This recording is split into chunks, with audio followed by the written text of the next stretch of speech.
Okay guys, I'm just finishing up a sift here and wanted to talk a couple points about the wool. Now that I am a little bit more versed in the whole worm farm situation and what to do with this wool,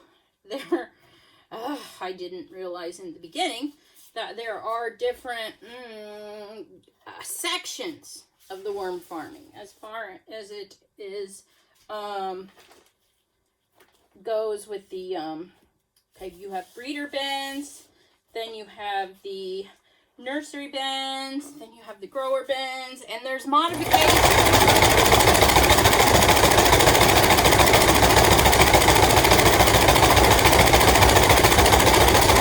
Okay, so I just wanted to get most of the castings out of the wool. I don't think the cocoons are coming out, but that's all right. I just want to have a nice clean substrate for them when I reset the bin. What I'm finding with the wool is, because I did put a ton of it in there, definitely breaks down. Definitely going to be your molds that are doing it, your funguses. I don't even want to call them molds, I'm sorry. Using the wrong language there. Everybody's scared of molds and they're afraid of them, and a mold is a fungus, and I'm sure there's specific molds, but I mean, it just pulls right apart. So worms love it. All depending on how you want to run your breeder bins. Like, I suppose a breeder bin should be cycled every, I guess they're saying 21 days. The cocoons hatch. You'll want to have those out of the bin before then. So say at day 18, you're going to reset your bin. So you pull out all those cocoons before they hatch. Now, I like to go ahead and run this before I pull the worms out.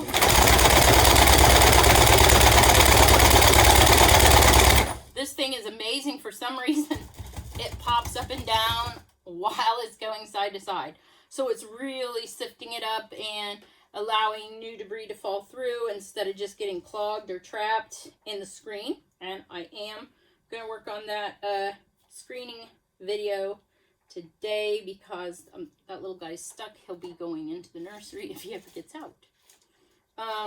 So I run it so that I can get more debris to go down, so I'm not sorting through as much debris while I'm picking out these smaller worms. And so I'm finding, I don't think my shrinkage problem, that's bad.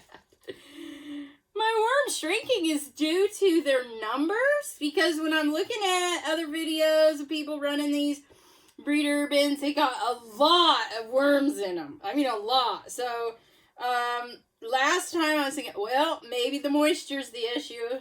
I'm narrowing this down. But, you know, this bin was really moist, and I've had some other bins that were moist, and they still just seem fairly smaller. No matter of the moisture here. Okay, this guy, oh, gross, I pulled him in half.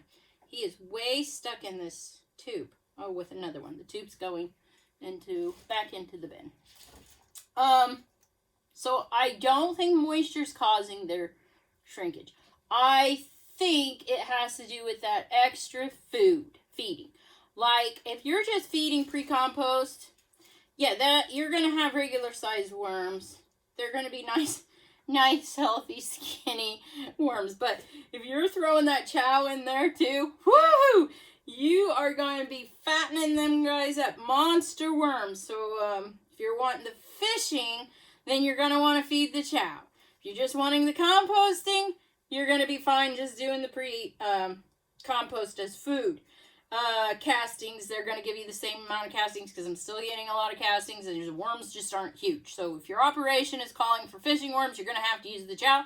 If your operation is just calling for cocoons, you're going to just use the pre-compost. No, if calling for cocoons, I feel like, you may need, I haven't gotten that level yet.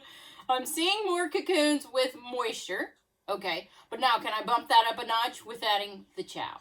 Then you're going to have to factor in your time as far as going back in to throw some chow on top. Maybe it'll be easy enough just to lift the lid, throw some chow, put it down.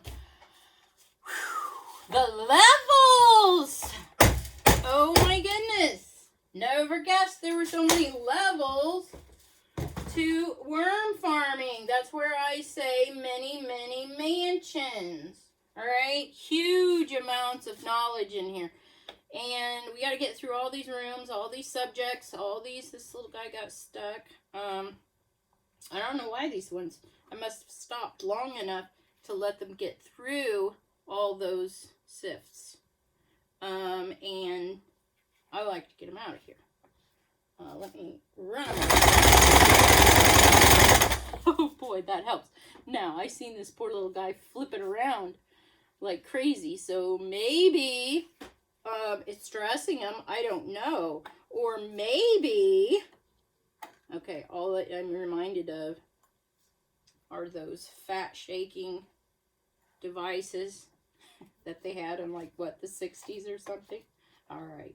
Vibration, folks. These guys may be tranced into some sort of an aphrodisiac mode after they go through the sifter.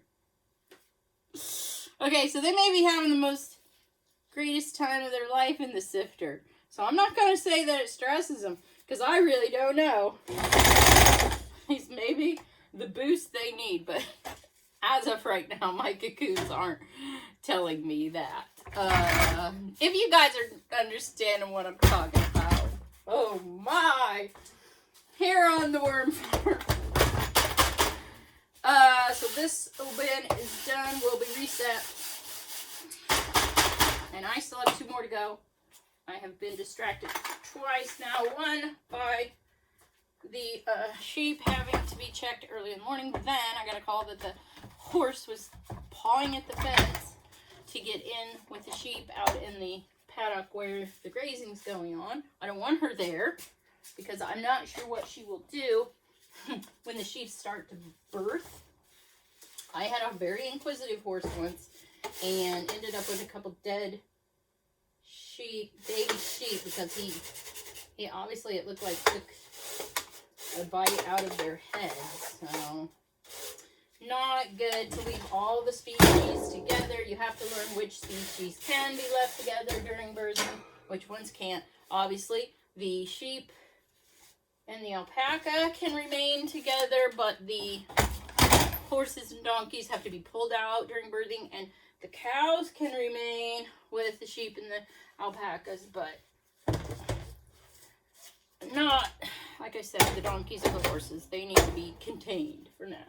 Alright, this bin is pretty much reset. Hopefully I got, the video in on that wool.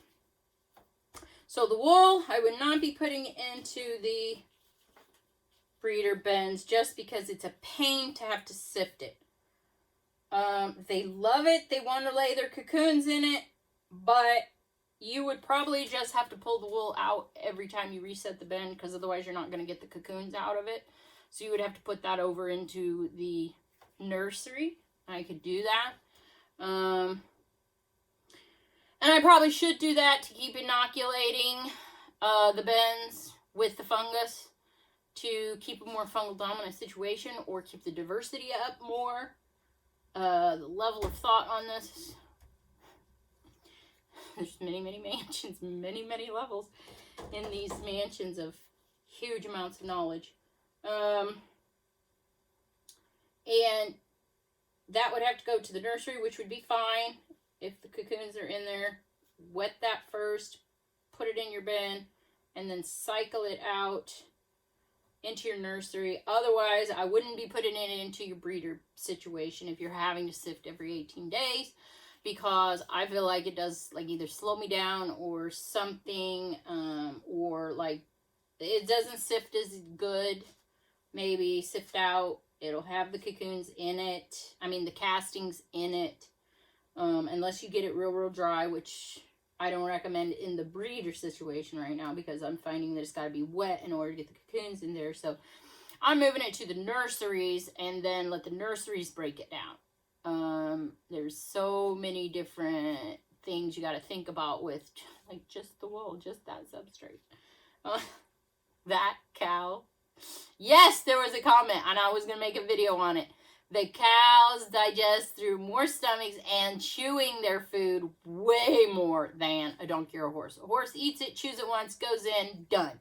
Comes out the back end. With the cow, goes in, ferments, comes back up, chews it, goes back in for more fermentation. So I'm going to tell you, I think your cow poo is going to be your best poo for your breeder bins. And then I would say you could go ahead and add a small amount of wool, not as much wool as I did, and then, but pass it along on with your nursery when you do your reset.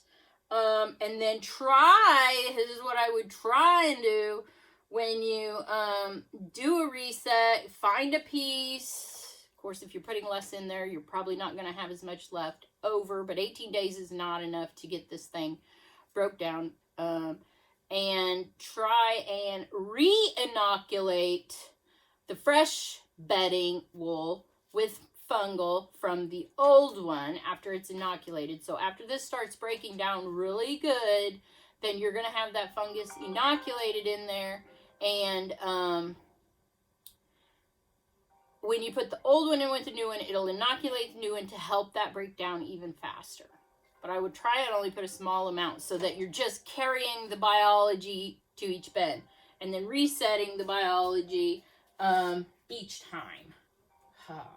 Telemarketers. Okay.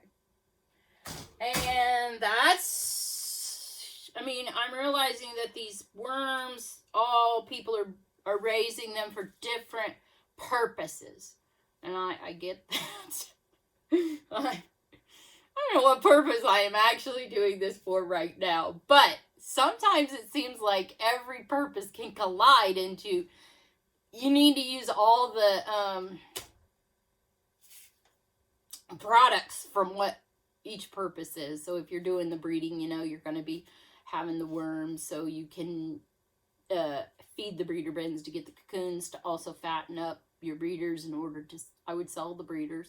I mean, if you've got growers, then do the growers and just continually to keep back the breeders, but then you're going to have to reset your breeder as far as the age and maturity of your worm. They get old, and then if they're starting to croak on you, and then just go to your grower bin and grab some more breeders and put them in there. But you got to feed them breeders anyway, so I would be feeding my breeder bin, fattening the breeders up, selling the breeders, and then replacing those breeders with the juveniles from your grower bins and feed them to fatten them. I don't think you're going to want to fatten all of them, but then again, maybe there's just such a demand for fishing worms out there that you could be feeding your growers too and make everything fat. This thing is almost more technical than the bees. Then we're going to be working on also the eco-friendly fertilizers from these bins as well. So we're trying to pick out the substrates that are best in these breeder situations. And also you're going to want to save back some of that to inoculate the breeder bin again once you do the reset. So I'm trying to decide, well, do we want some of those larger particles in there just as your inoculum, like your biochars? If we inoculate the biochar and then it gets brought back to the bin each time just to inoculate with the bio. And then if we know this thing is harboring the fungus, now I don't know how many species of fungus we're harboring there, but this is how much thought has to go into this. It's hurting my brain every day to think about it all. Then you got your nurseries, then you got your growers, okay? And you can just do this all in the compost pile as well. And I don't even call that a compost pile anymore because the regs are crazy on those. So you got bioreactors. So I don't think they got the regs on the bioreactors just yet. So you can raise your worms out in the bioreactor if you want. That's a super simple way to produce too. Doing a video on my round bales here in a second. And but I'm never going to be able to get through all this. I'm doing 2 bins a day. That's keeping me busy because it's 5-week round. I got 5 towers I'm going through. So more than 2 bins is going to kill me. But I'm going to try to get through them nurseries 1 bin per day. So that makes me at 3 bins sifting per day.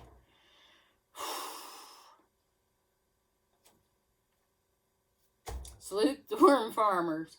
So we're going to use our product as extracting the biology, and that's eco-friendly agriculture amendments. We're also going to be doing the castings because you're going to have them anyway. I don't want those castings going through my extractor. I feel like it's just going to create a mud. Those castings come apart, I think, and it's just a real fine sediment. So I don't think that is a product that you're going to use in your extractor. Your extractor is going to be your overs. Okay, we've sifted all that junk out of there, and that's where I'm happy with using the larger particles even in my breeder system, because but as they go on down the line, then they wind up into my go through the nursery, and then it's going to go through the which it probably isn't ever going to get to the nursery, because the nursery bins are reset with the smaller, finer particles, so it's not going to go through the nurseries. So I think then, after the nursery stage, you could put the larger particles into your growers as you feed your growers. Do bioreactor the same way as your breeder bin with bigger particles. Or do we just say, ixnay the larger particles in the breeder bins, and we stick with the cow manure, and we put in, I feel like straw doesn't break down quite fast enough, maybe. I'm not sure on that one. Some sort of maybe it will. I'll check fibers on that one. So we got to come up with a good, I'll have to check Jane. She's got a good one. I haven't checked it, but I think Jane's got the whole breeder situation covered with the cow poop and how you create that so that it's pretty much just coming through the sifter as 100% total castings. You'll just have to add some of those castings back to you. I find less biology in the castings, though, as I'm finding in these big chunky items, which is why I almost want to say you need to put your chunky items in your breeder bin if you're doing this for eco-friendly agriculture amendments, okay? Because then it goes from there, it'll go into your nursery. And you want these things aged for about 6 months. Now, if you've got a breeder bin that you're feeding that biology to, that's a different story. But as far as worms go, health-wise, I like the diversity going into the worms. And in the breeder bin, I feel like you're going to have the better system. And your castings are probably going to come out a little better if you do have the diversity of the microbiology in those breeder bins. But holy moly, that's a whole PhD right there. Okay, so it all matters. So we put the biochar in there. That will hold the biology and help. This one does have some, I think. No, that's not a biochar. Biochar gets down into the next couple bins. So biochar will be a good one to inoculate things with. I also feel like the wood shavings or the wood chips are. So that when we're using our extractor for the amendments, we don't want all that funky, fine particle size. It's going to plug up the sprayer and the filter. I know that they produce fine filters, but then you're going to filter out your biology. So we can't use those filters. We need to find a way to get rid of the sediment, because we don't want it to, when it settles, then it starts to clog things. And if we want the sprays, then we can't clog the filters. I mean, it's going to get technical, but I think the more steps that we take, and we can't let the extract just set, because then you lose your oxygen. So you have to keep it oxygenated, so it has to be turning. So we can't do that. Then it's got to go in the tank, and we just have to eliminate the filters and use a very, very large tip spray nozzle to do an,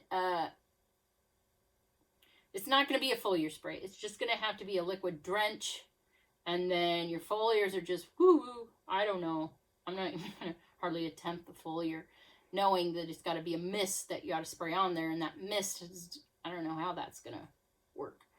It obviously, to do it, it's just going to have to be. And you got to keep it under a certain pressure, because pressure will kill the biology too. Okay.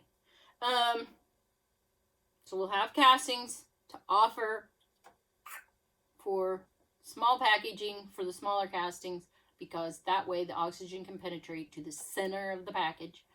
And that because the smaller castings pack tighter, which doesn't allow as much aeration in there. Okay. Your Euro and African nightcrawler castings are larger, better porosity. You can put them in a bigger package. That way the center gets the oxygen a lot more. Also, probably drying down a little bit.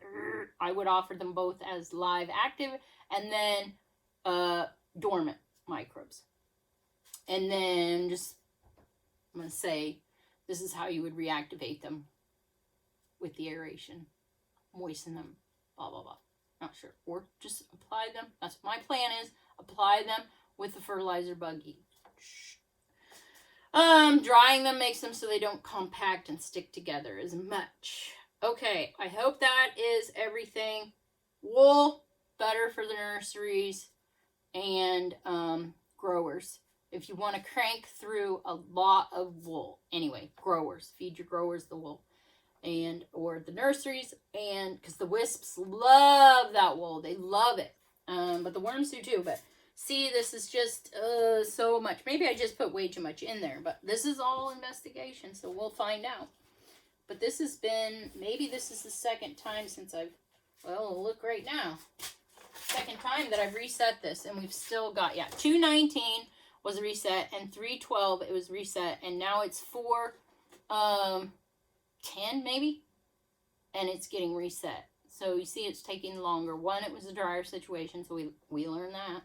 Wool likes to be wet when it needs to get broke down, and the fungus come in, grows well in wet, warm environments, seem to just chew right through it.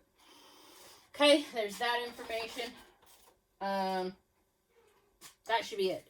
I would definitely, if you're going to use wool in the breeder bin, probably use less, and then if you each time save some wool from the old bin, which has already got those funguses starting to grow and the spores in there, then you can mix it in with the new stuff that isn't. I would definitely wet it next time. However, I haven't done that investigation. Doing it now. Wetting the wool this round, next round, we'll find out when we get back to these towers that have been real wetted with wool in them, if we see a big difference in that. So this takes a lot of time. It's slow. In the end, I'll do more recaps on what not to do in worm farming world. All right. Now, I'm so glad you came to hang out with me today. Stay tuned. We'll come up with some more projects. Let me know you were here. Make yourself a permanent fixture here at the Carbon Flip. Stay safe and stay healthy, and we'll hope to see you in the future.